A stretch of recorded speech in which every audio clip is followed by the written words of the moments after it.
The PlayStation DualSense controller is arguably my favorite controller right now for this generation. Its use of haptic feedbacks, the impulse triggers, all that really adds to an immersive experience when you're playing a game. And the overall weight and feel of this controller is just perfect. Now on the Xbox side, of course, we have the Xbox One or Series X controller. That is kind of the staple for controllers on the PC and just gaming in general. People love the Xbox controller with the offsets and everything like that, and they kind of made a big leap into making a controller which is meant for pros, and that was the Xbox Elite controller. So it only made sense that Sony would finally take a step in that direction and create their own pro controller. This is where the DualSense Edge comes in. I'll explain why the box looks like this. But the DualSense Edge controller is basically Sony's answer to the Xbox Elite controller, or all those pro controllers that you see online like the Scuff, 8-Bit Do, things like that. Now for the longest time, I was not really a big fan of the DualSense Edge controller. I wasn't really kind of thinking of buying it, picking it up, mainly because overall the controller kind of looks the same, but more than that, the price is 200 USD. As you can imagine, in Canada that is basically $1 million, which then takes me to why this box looks like this. It's because you probably can't see this, but this is a refurbished unit. I got this, a refurbished version of the DualSense Edge controller from Best Buy for less than 100 USD. Yeah, I know, that's crazy. So like I mentioned, the price is $200, so it is quite steep, but it is in line with those pro controllers. It does not have TMR or Hall effect sticks. They do let you remove the sticks in case there are any drift issues. You gotta pay for it. Not a big fan of that. But the main feature with this controller is that you are able to replace the analog sticks, and you do have access to additional buttons at the back. For $200, from what I've told you so far, that does not seem like a lot of features, but hey, this is why we are going to review this controller. We're going to look into the controller, see what it's all about, what there is, and of course test it in some video games. So why don't we open this up and see what's inside.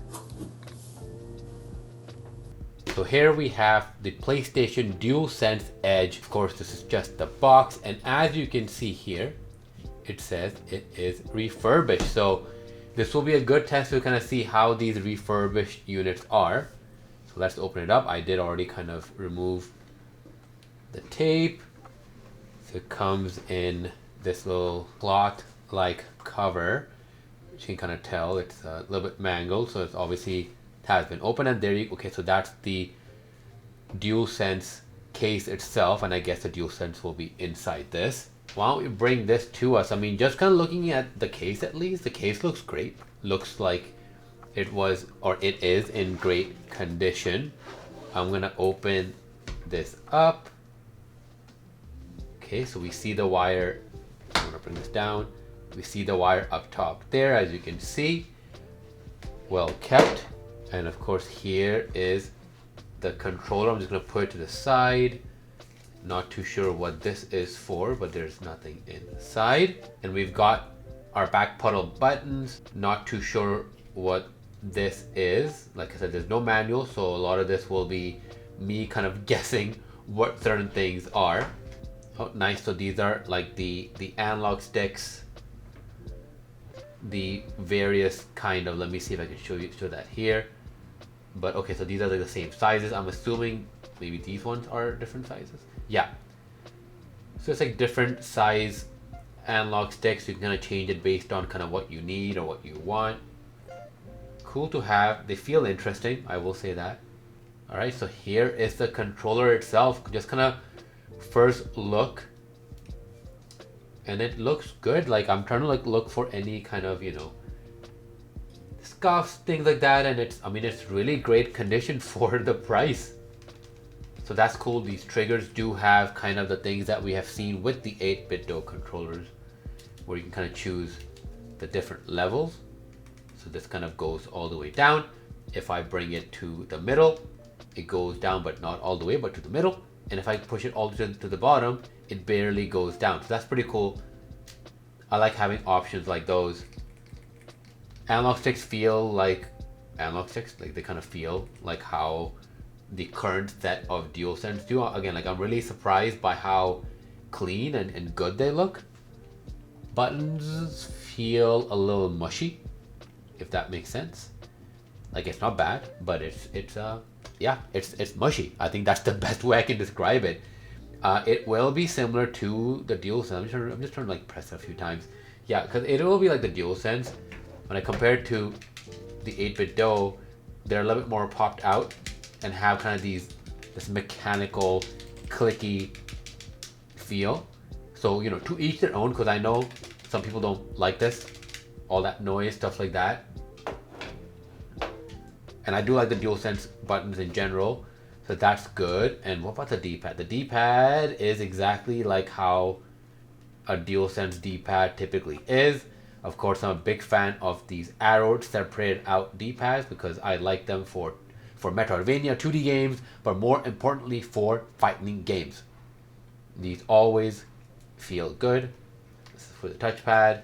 We have two buttons here, like this one, FN, and this also says FN, which is interesting. I wonder what we would be using that for. I'm gonna attach the back paddles. So a couple options for the back paddle. I'm just gonna connect this one. All right. So both of them are in. Let me see how that feels. Oh, I turned on my mistake. That's fine. Ooh, the back pedals feel nice. Wow. Okay. I'm gonna just go back here. But they're very easy to press, but not too easy to press. That's surprising. This is like the first. Wow. Okay. Wait. Oh, there's a back pedal on this. I'm gonna definitely test out on my 8-bit Do and even the Switch Pro controllers, but this is wow. Like I'm just trying to pretend like I'm playing. It's so easy. Like it's like imagine you're using your third finger here and you just kind of click like very slightly, but if you hold it here and I'm just pressing buttons, it's not gonna press. Like it's not gonna press. You literally just need to go like a little bit like that and it will press it. So when you're playing competitive games and you need to do something, you can rely on this back pedal. This is the first back pedal I will say I really liked. Wow. Okay. Wow. Okay, that's kind of cool. All right, now obviously you've seen everything this has to offer, so why don't we actually jump into some games to kind of see what this actually does. So before we jump into some testing, I did kind of figure out what this thing is meant to do. So it's basically meant for the USB-C cable that comes with the DualSense Edge.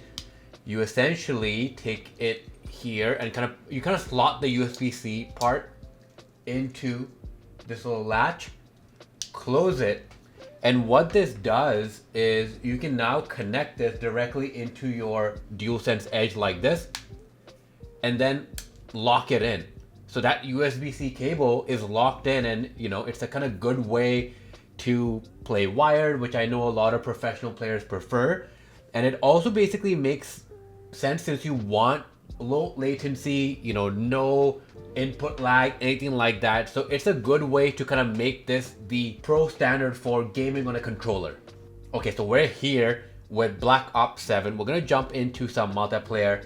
I will be testing out how the back paddles are. I've connected, or I've made the back pedal set to L1 and R1. So this way I don't need to kind of let go of the triggers. I feel like that will be quite useful. And then also I'm gonna be trying out the triggers themselves, because there's 3 different options in terms of how much you need to push down on them. You might hear a little bit of the game in the background, so I do apologize. Hopefully you won't hear too much. Just to let you know, you might hear my PC rev up. There's a bunch of downloads and stuff happening in the background. I kind of paused it, but I do kind of need it to be done in this small time frame. So the CPU kind of revs up, my fans and everything rev up as well. Hopefully this mic shouldn't pick it up, but just in case, my apologies. All right, so we're gonna jump into some team deathmatch, whatever. I'm just gonna put it in as team deathmatch because that's kind of the easy go-to for me, or kill confirm, things like that. But I'm excited to play this. I'll try to bring the controller up as much as I can. Obviously my go-to is to kind of put it down here, but just so that you can kind of see my inputs and things like that as well. And it should be noted, of course, you know, when you use a controller on a game like COD, especially on the PC, it is recommended to kind of change the sensitivity based on what you prefer, based on kind of how things are in the game. I'm just kind of doing it out of the box, just kind of jumping in to show you how this is, but I just kind of want to get a sense of how this controller feels overall. It is a DualSense, you know, like it is like the DualSense. I'm not feeling anything different. It just feels a little bit heavier, and the back paddle buttons as well, like they're just kind of lashed on there. So that's the only thing. The back paddle do feel really good. I like the clicky feel that they have, and so far I haven't pushed it in by mistake, which is again a good thing. Alright, the joysticks are pretty responsive. Definitely requires a little bit of tweaking for the sensitivity.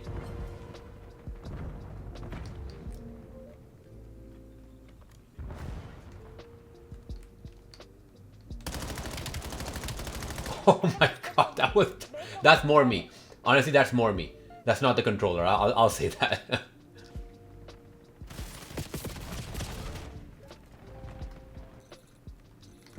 Alright, that was terrible start, but the vibrations are working.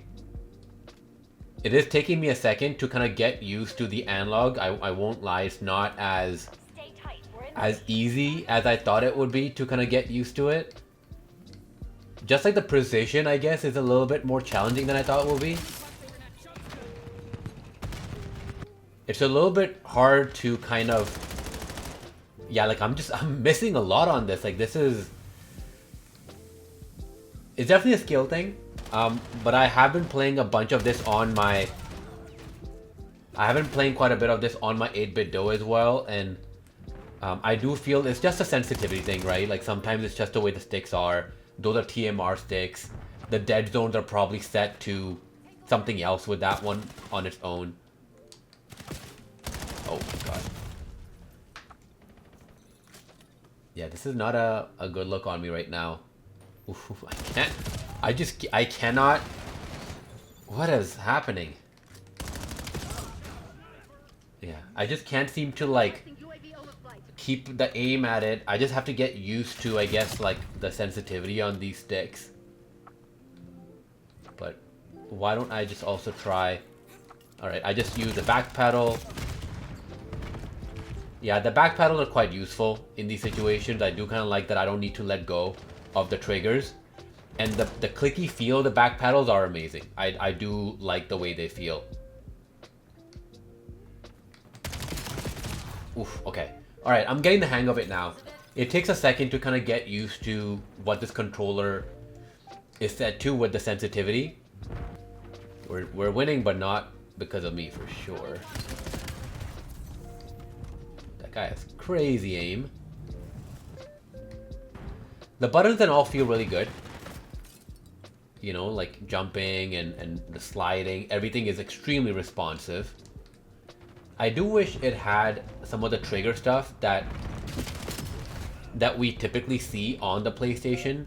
And maybe because I'm playing through Xbox Game Pass, maybe because of that they don't have the API set in or whatever it is. So like the triggers are just kind of, you know, regular triggers. Again, it doesn't matter, especially because when you're playing multiplayer, I feel like you might not want the triggers to be super reactive, right? You want it to kind of press down really quickly. Talking about pressing down really quickly, I'm gonna set this to the lowest. So now it's gonna turn into clicks. Let's see how this feels. I do kind of like the feeling of it. It has a nice clicky. Nice, okay. Oh. It has a nice clicky feel. And it does allow you to be more responsive. You can just kind of press in and that's it, right? And then you can start shooting. Okay. Definitely seem to prefer that. Yeah, see that just this movement of just kind of quickly getting into, like just kind of getting quickly into position so I can start shooting is great.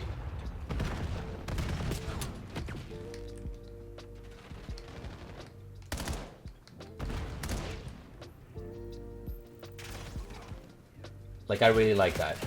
Oh, this would honestly be my go-to for how I would play. Oh, come on.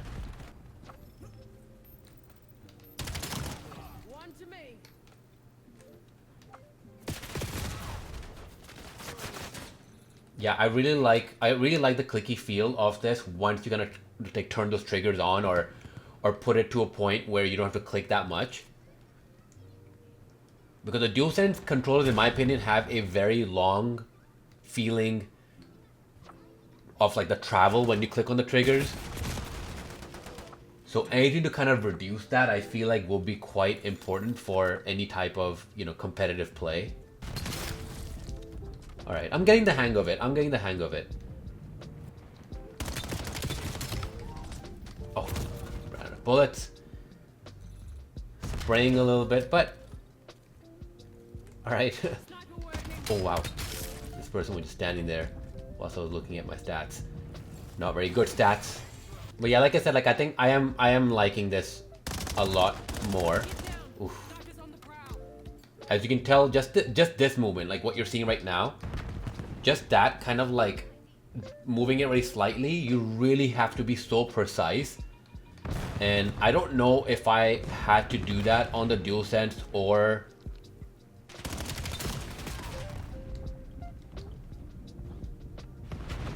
the 8-bit Do controller, which I typically use. But regardless, it's something that you have to kind of get used to, right? You will have issues, but I'm just kind of looking at it as it's taking me a game. But just within that game, I am kind of getting to that point where I'm getting used to it. I'm able to kind of get more kills. All right, okay. I mean, we were my KD was pretty bad, so I'm glad that we were at least able to get close to 1. But like, yeah, like I do kind of like the overall feel of this when you make it into those quick click buttons. Like it does feel a lot better. There's also like a little bit of like a grip on the triggers, which I kind of like. I never thought of it. It doesn't slip off. It's like they basically have like these PlayStation symbols kind of made on it again and again to kind of give you that grip feeling. And I really like that because my fingers just stay here. They don't slip off. I don't think that's a big problem in the DualSense in general, but it's a nice to have. All right, so we tried this. Great. Now, why don't we jump into a racing game so I can actually see how good these triggers are and how precise these triggers are. All right, so now we're here with F1 2025. This is my go-to game to check out how the triggers are on any controller. So why don't we jump in with some McLaren at Abu Dhabi. So the key thing I'll be looking at are the triggers, how they feel, whether or not they give me that precise action that I need, and also looking at like the joysticks themselves and how they feel as well. Right, so hopefully this comes okay on the screen itself, but I'm just gonna fully stop. So it does seem that the vibrations and all are a little bit more active with this one, kind of what you would expect on the PlayStation 5, I guess. So why don't we fully stop. I'm gonna slowly start up so you can kind of see at the bottom. I'll make sure it's just highlighted. I'm kind of pressing halfway or so. So it's pretty precise. Pushing, pushing, pushing. I'm gonna start braking now. The braking does have a little bit of that push that you kind of get in the DualSense controllers. So when I press that here, it's kind of like, it's like a little bit hard to push, and now it kind of goes all the way down. I'm pretty sure you can kind of turn that off. With the accelerate, it's the same thing. You do get some of that vibration in the triggers themselves. Again, cool thing when you have the DualSense, one of the things that kind of makes the DualSense unique. But let's go back to me looking how precise this is. All right, pushing, pushing, holding all the way down. Okay, good, all the way down. Quite precise. Let's see how the braking feels. Coming up soon. Brake slowly all the way down, all the way down. Yep, okay. Turning, oh, okay, okay, okay, turning, bringing it up, all the way up, okay. All right, it's not bad. It's not bad. I think I'm just a little bit I'm just processing a little bit more because of the fact that the triggers are active, kind of like they would be on the PlayStation controller, which again isn't a bad thing. But when I'm looking at something like this, when I'm trying to test it, it does make it a little bit more challenging just because the braking is a little bit tough, but it is trying to emulate what braking should feel. Usually the brake is a little bit more stiffer. You gotta really push into it. So I do like that it's trying to emulate that, and I do want to keep everything as default to kind of make sure I can kind of give you my impressions based on how it is. Okay. So let's see again. Braking all the way. Okay, good. Slowly bumping up all the way. Nice. All right, letting go. Nice. The joystick also feels really good in this. So with Call of Duty, definitely it's an issue with sensitivity, braking all the way. I broke too much there, but okay, bumping up, push, nice, okay. Feels good. Everything is reacting, or looks like it's reacting the way I would want it to react. And like I said, the joysticks feel good. It's precise enough. Nice, okay, I like the feedback that I'm getting. It does feel good that you do get games on the PC that are able to kind of take advantage of the DualSense. Nice, okay, that felt really good. I had, usually when it's like a high-speed corner like that one, on the 8-bit DualSense, when I turn, sometimes the car turns too much, which then causes the car to slide or to fully crash. So that felt really good on the first try. You usually have to kind of get used to the controller a little bit to kind of be able to pull that off. But the fact that I could do that immediately with this one is really good. Okay, this is a very impressive controller for games like F1. It does feel quite good. It feels really precise. Like I said, the high-speed corners feel really, really good. Yeah, no, I'm liking this. Yep, I'm liking this. Yeah, I can just keep playing this all day now. Okay, so why don't we stop playing F1 and we'll jump into a fighting game to test out this D-pad. Alright, so I'm just going to go into a practice match. I'm going to go with Terry, of course. The D-pad is exactly how you would expect it to be. Because again, this is the same as the DualSense. And the DualSense D-pad, I do like that it's separated out. I wouldn't mind if it was connected. That also kind of helps, especially when you want to do something like kind of bottom right, bottom left, stuff like that. So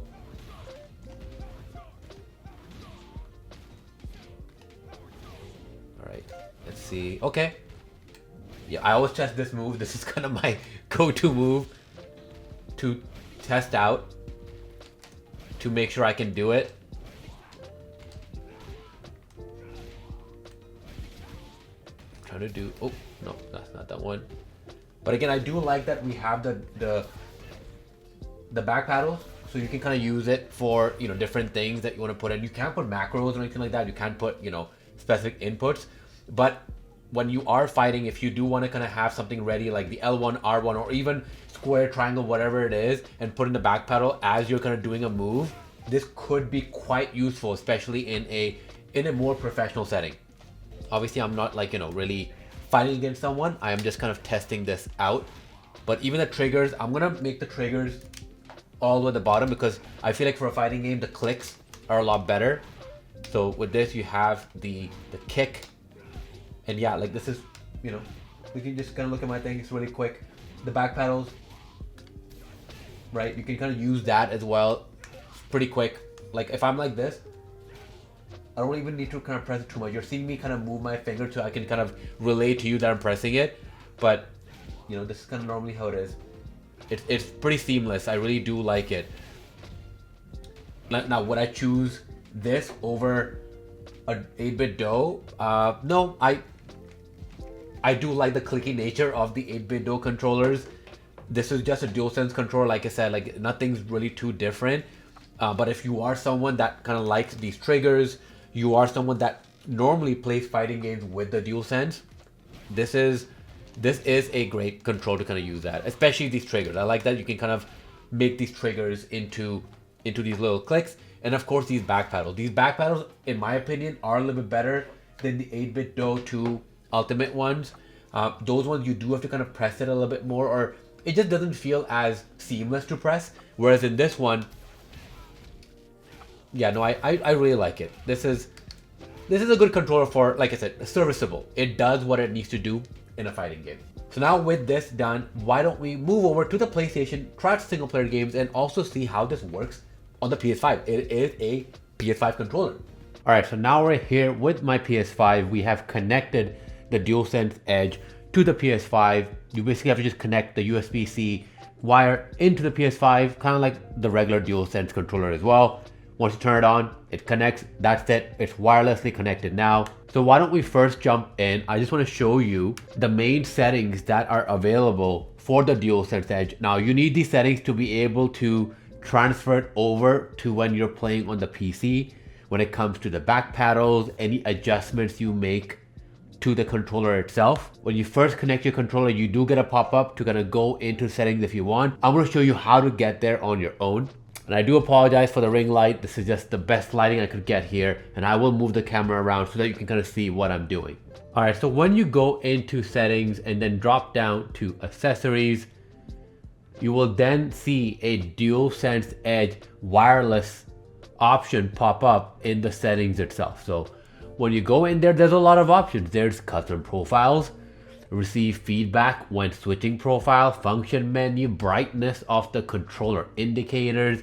This is the initial tour. Take the tour of when you first connect your DualSense Edge, what you see then, making sure that the software is up to date, and of course is resetting your DualSense Edge wireless controller. So we're gonna go into custom profiles to kind of show you what you're able to actually do when it comes to these profiles and why you might even wanna get this controller to begin with. Now you might wondering what's kind of on this side next to the circle or the triangle, and that is the function button. So it's basically saying if you press FN plus triangle, you get the default profile. If you do F1 per circle, this is one of the custom ones that I had made. It just basically switches different profiles on the fly. What is the function button? It is, let me see if I can get this in focus. So this button here, if you just hold it down, that is the function button. You'll see a couple things pop up, but basically we have two of them,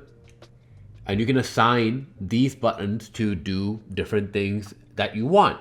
Now, what is the default profile? The default profile is basically what you would expect from a DualSense controller, where it is how it is. The back pedals don't work, so I'm gonna do FN plus triangle, and now I've changed it to the default profile, so the back paddle buttons are not gonna do anything. I had normally set it to the L1 and R1 button for my games and for what my use case is, but now back paddle buttons not gonna do anything. But now let's say if I press FN and circle, it will now go into L1 and R1 mode. That's kind of how I've assigned it. Again, it's up to you. So that kind of goes into what I can set up for FN and X. So let's go into creating a custom profile here. We can make a new profile name. And with this, you'll notice there's a number of different things we can do. We can, of course, customize the button assignment. So if you want to switch any buttons around, you can. But of course, the key thing is we can assign the back paddle buttons to something. So I'm going to put L3 and I'm going to put R3 for this one, as that is something that I was kind of like having assigned to different buttons because I don't like pressing in to the controller too much. It does kind of mess with the gameplay sometimes depending on what you're playing. So we're going to be doing that. Then you can go into stick sensitivity and dead zone. So you can choose the dead zone. It's something that's quite huge, especially if you play games on Steam. Again, you can switch this around, and if you do notice that pesky stick drift coming in the way, you can obviously kind of do this as well to move around that stick drift circle. So hopefully you won't be getting that stick drift issue. Again, hopefully you shouldn't be having that issue to begin with. And the good thing is that with this controller, you are able to replace the sticks. I mean, it is still expensive. Like I said, we shouldn't be going through this, but this is just how it is with PlayStation. Next piece is the trigger dead zone. How much do you want to be able to press the triggers in before it goes from a 0 to 100? Again, cool thing for you to be able to set up, and the cool thing here is you can either have both of them set up to the same range, or you can have the left one kind of set up in a way where you have to just press halfway to get 100%, whereas the right one, you have to put all the way, you have to push it all the way down to get 100%. Again, completely up to you. Vibration intensity and trigger effect intensity, this is something you see normally with DualSense controls as well, but I like that it's on a profile in case you want to switch between games and have more intensity set up or not, depending on whatever you might want or however you want to play. Now, once you have made a profile, you basically just need to assign it something. So I'm just going to do it to FN plus X And there you go. Now we have FN plus X. That's how I'm gonna do FN and X. And I have switched to the test profile. So as you saw, it's a cool way to basically be able to switch between profiles on the fly and basically kind of have it customized to how you want to play your games. So talking about games, why don't we try something on the PlayStation and see how it feels. So here we are playing some Death Stranding, one of my favorite games of this year and possibly of all time. As I'm trying it on the controller, again, vibrations feel good. We do have it set to the test profile. So I'm just going to jump out of the vehicle here. And normally this trigger, if I click the trigger, Sam is going to run. Now I have it set to the back pedal, so I'm just going to press up and press the back pedal, and there you go. You don't need to click into the buttons anymore. Makes things a lot easier, as you can imagine. The R3 normally just kind of switches sides. Not really important, but again, you can just kind of press the back pedal. Not the best assignment in this specific game's case, but you can see what this is able to do and what this is capable of doing. Let me get back in my car. I have a bunch of packages, as you can see. Overall, in terms of vibrations and everything like that, like the game is still, you know what it is. It's nothing too different. It's not making me more immersed in the game. You will basically get the same kind of feedback from the controller that you do on a regular DualSense. The only difference is the function buttons and the back paddle buttons, right? And of course it has kind of a cool look with the touchpad. Even with the touchpad, I'm just clicking it on to kind of show you what you can do. You can take photos in this game, and of course you can just scream out, "Can anybody hear me?" But like I said, it's nothing too special. So in terms of feedback, you're gonna get the same thing. Of course, you are able to customize the controller more in terms of the dead zone, things like that. So when you are playing these games in a more competitive way, it might work in your favor. All right, so now we're here with some Warframe. I just want to kind of try out a fast-paced game, just gonna see how that feels, especially something that is a little bit more shooty. So yep, jumping and everything is good, feels good.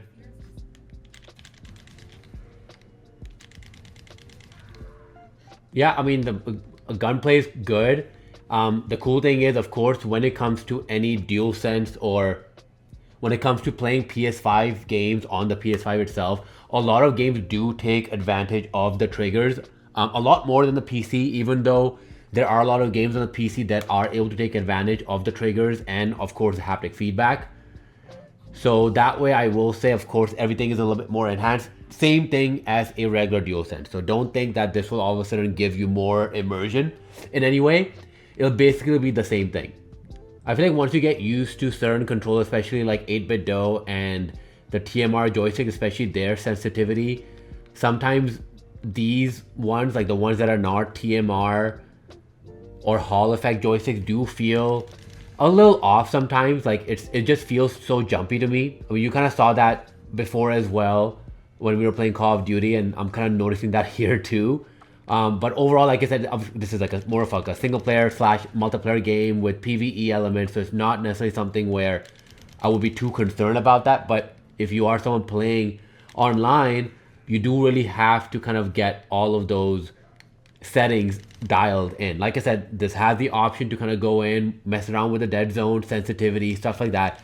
So you are able to adjust it accordingly. And I'm sure if I get a chance to kind of fully immerse myself in this controller, take my time, go to different settings, find the right fit, I'm sure I would get to a point where it will just feel the way I want it to feel. So now that we had a chance to look at the DualSense Edge controller on the PS5, why don't we go back and talk about some of the issues I had noticed with the controller.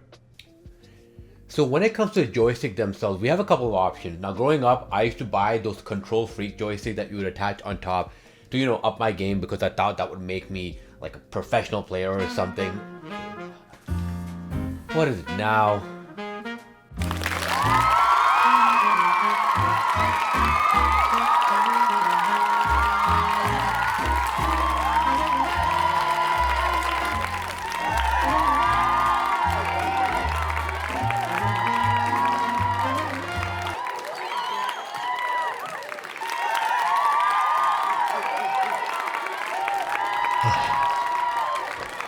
Thank you everyone. Thank you for coming. It really means a lot. Now our next guest has spent countless hours testing out that DualSense Edge, its adaptive triggers.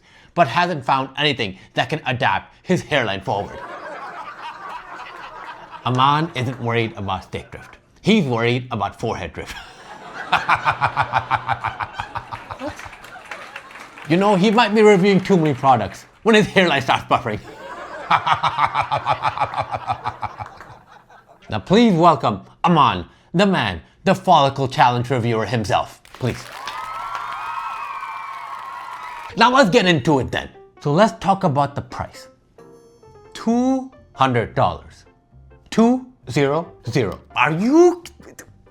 That is more than the price of 2 regular DualSense controllers. What's up with that? Well, yeah, the price is quite steep. It is $200. Now I got mine refurbished for $100. It's in great condition. When I think about the price, it's tough.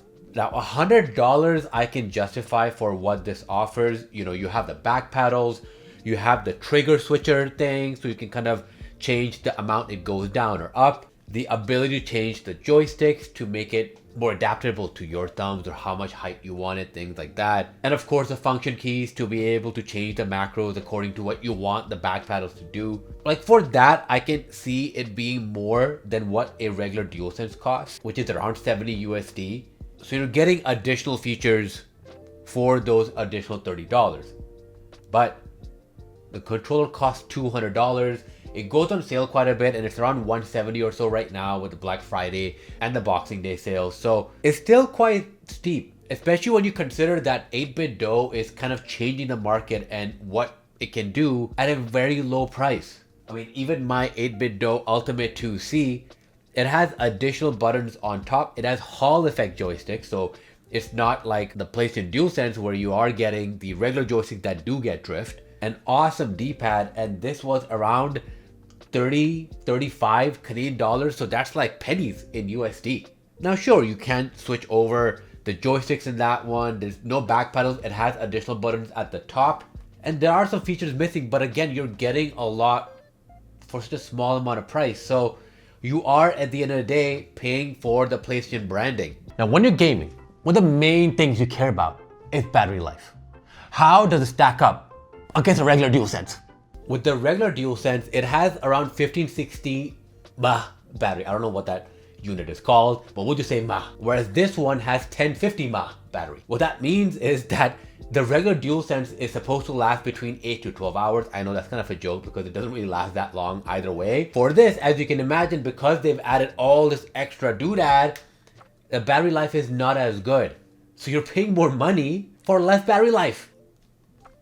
Not good. Now I've dabbled in your channel a little bit and you talk about this 8BitDo set of controllers quite a bit. Those controllers are way cheaper and from what I can tell, offer the same thing. What's up with that? Now if you want to compare the DualSense Edge to any of the 8BitDo controllers, you have to keep one thing in mind. A lot of the 8BitDo controllers do not have native compatibility with PlayStation. So a lot of times if you do want to connect it, you have to get a Bluetooth adapter. And there's very specific ones that you need to get to be able to connect the Bluetooth to the dongle, the controller's Bluetooth to the dongle, and then the dongle will then send the receiver into the PlayStation itself. And of course, that doesn't take away the fact that the button layout themselves will be the typical A, B, X, Y that you see in Xbox or on the PC. So there is that. So when we're making this comparison and you are looking to get a DualSense Edge-like controller for your PS5 and you're looking at the 8BitDo, it might not be as easy, and that compatibility, just that extra layer, that the work that you need to do, plus the buttons not, having the PlayStation symbols on them, might be a bit of a turn off. It is surprising that so far 8BitDo hasn't collaborated with PlayStation on any of these controllers yet. Maybe it will happen in the future, but that's the biggest thing to note at first. Now, if you're someone that is wanting to get the DualSense Edge controller to primarily play on the PC. Now, this is kind of like an Xbox Elite controller. That's a controller that a lot of people use for their Xbox, but also for PC gaming, especially because it does offer a lot when it comes to any competitive kind of play, especially with the triggers, the macros, things like that, even the analog sticks themselves, if you're able to change the layers to kind of meet what you need in any competitive games. If PC is your primary spot, and maybe you play on the PlayStation here and there, then I would definitely say look at the 8BitDo controllers, because these controllers are well priced, offer everything this controller, the DualSense Edge, will give you, whilst also feeling quite premium. It's just something that transfers over into different genres. You're not just kind of limited to one specific thing, be it FPS, anything like that. I mean, the D-pad on this is one of the best. It's so good for fighting games, you know. There's just so much that 8BitDo offers for such a small price. Now, I know there are a bunch of other controllers out there that are similar to 8BitDo or similar to the DualSense Edge that are compatible with PlayStation. I haven't reviewed those yet, so I can't really give my opinion on them. Wait, okay, so what does the DualSense Edge do that the regular DualSense doesn't? Now, when comparing this to the regular DualSense, like I mentioned earlier, when it comes to the battery itself, you are losing battery when it comes to the DualSense Edge itself, which is crazy. Which is probably one of the reasons why they have included that USB-C wire that latches onto the controller itself, because a lot of pro players do prefer playing it wired, so you get low input latency, things like that. But when it comes to the triggers, the tactile haptic feedback, anything like that, everything is the same. So when it comes to being immersed in a game, it will be the same as you are getting on the DualSense controller. You just simply don't have the back pedals, you don't have the trigger switcher to change the levels, and you just don't have the function keys at the bottom that allow you to change the macros on how you want the back pedals to respond. Even when it comes to analogs, you are able to get third-party attachments that are able to change the levels or even change the texture of those analog sticks themselves. So it's not something that you'll be missing too much. So it is something that's quite hard to justify when comparing to the DualSense. If you are someone that plays competitively and you're primarily playing the PlayStation, so let's say you are playing FPS games or fighting games and you are quite competitive in those spaces, this controller would be perfect for that situation. You will be able to use the macros on the back to be able to add your grenades there if you're playing an FPS game, maybe if you want to run quickly, things like that. Or even when it comes to fighting games, having specific buttons put on the back panel so you're able to click on that plus any other combos that you're doing. I can totally see it being used in that sort of environment. If you're a casual gamer and you're like, I'm in the market for a new controller and you're looking at this,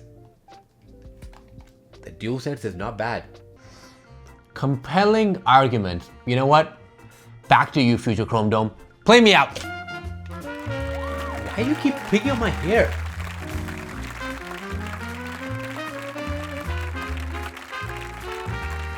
Okay, wow. Wow, we don't need to see that. So DualSense Edge is a great controller for $100 if you are able to find it at that price, be it on the used market, Facebook Marketplace, things like that. $100 or maybe even a little bit more than that, I feel is a justified price for what this has to offer. For its typical retail price of $200, I would say that's a step too far when it comes to what this is able to do. If you are a PlayStation gamer and you are in between the DualSense and the DualSense Edge, I will look at your use case. Are you someone that is playing or plans to play games competitively? If it's on FPS or fighting games, whatever it is, then you know what? This controller could be quite useful for you. I would say at that point, the price is justified because you are putting it towards something that you're trying to achieve, right? It's a passion. You're trying to get better at a sport that you're trying to work through. You're trying to work through the limitations that you have in your hands when it comes to the controller and find different ways to be able to adapt to that so you can compete at that high level. Totally get it. $200, definitely well worth it because you will make use of everything this has to offer. If you're a casual gamer and you're just thinking, hey, this looks like a cool controller, maybe when I'm playing Ghost of Yotei, I want the right back paddle to actually do the swings instead of the R1, something like that. Like, yeah, look, if you can get this at a cheap price or a used price, it's, yeah, fine, that you can use it for that. But I would say stick with the DualSense. You don't need something this expensive. On the PC side, if you are a PC gamer, the same applies there. You know, like if you are a PC gamer / PlayStation gamer, this is a good way to go in between. But like I said, if you're the PC, 8BitDo is waiting. It's waiting for your money and very small amounts of money to be able to do exactly what you want the DualSense Edge to do.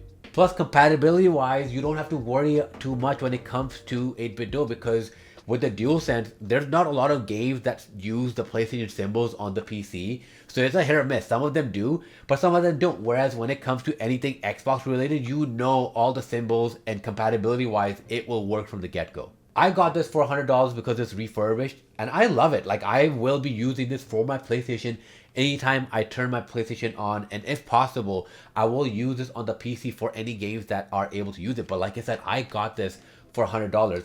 It has a premium feel. It's quite heavy. I like having it plugged in, especially on the PC. Don't need to worry about the battery. I love the back paddles. The back paddles are some of the best feeling. I think it is the best feeling back paddle I've ever felt before. And because I'm such a big fan of the DualSense controller in general, I just love that I can put this on my PC and use it in a more competitive way if I need to. I'm not that competitive. You saw me playing games a little while back. You saw how bad I am. So thank you everyone. It really means a lot for you joining. I hope you enjoyed the video. If you made it this far, please think about leaving a comment, leaving a like or a dislike, whatever you prefer. It really helps the channel. I don't know if the dislike helps the channel, but whatever. I want to know how you're feeling. Thank you, and I'll see you next time.